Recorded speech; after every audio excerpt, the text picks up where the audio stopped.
Okay, so here we're going to do comets. This is an interesting little mix. I mean, here's a really nice yellow comet. Beautiful fish. I mean, it almost looks like a Yamabuki ogon in koi terms. And there is a very, very sandpapery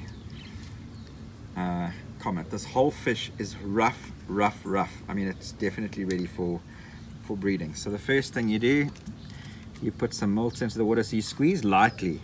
And if we can zoom in there, you can see what the malt looks like. So malt goes in first, spread it around with the fish's tail, some eggs, and this needs to be a very light process. You don't ever force this. But there you have eggs coming out really nicely. This is such a cute little female. And then some malt.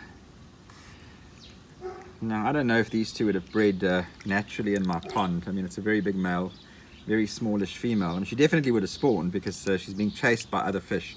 So that's the sign normally that they're ready, is they're being chased already in the pond. I don't force them to breed when they're not breeding. I kind of intercept the breeding halfway through and then do it artificially so I get the right male. Look how I keep on spreading the eggs out. You cannot have the eggs clumped up. They won't hatch if that's the case. So you spread them out when they make contact with the water, and I think it's fertilization as well. As soon as that happens, they then stick to whatever objects in the bowl. Do not force this. I mean, the fish obviously doesn't like to be held, but it doesn't have to be a rough process. I mean, if you're forcing this too hard, I mean, you're doing it wrong. But spread it out and don't try and get all the eggs in the bowl. Just do a bit of spawning and put a bit of eggs in the bowl. Otherwise, like if you try and hatch everything, you'll hatch nothing. But you've got to spread the malt around in the bowl to make sure the eggs are getting fertilized.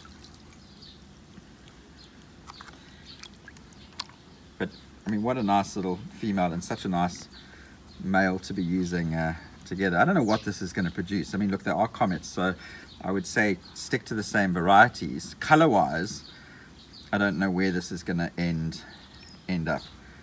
I keep on getting asked, so what do you do once you've done the eggs into the bowl and you've done the spawning? The next phase is actually, you just put this bowl into a bigger pond that you've set up and you let them hatch naturally. Put lots of oxygen in the water. You want to have lots of algae in the pond, and that's what happens. I mean, look how cloudy this water has gone from the malt. Okay, so you can see there she's not really pushing more eggs out. Like, she's done. Take her up, put her back in the pond.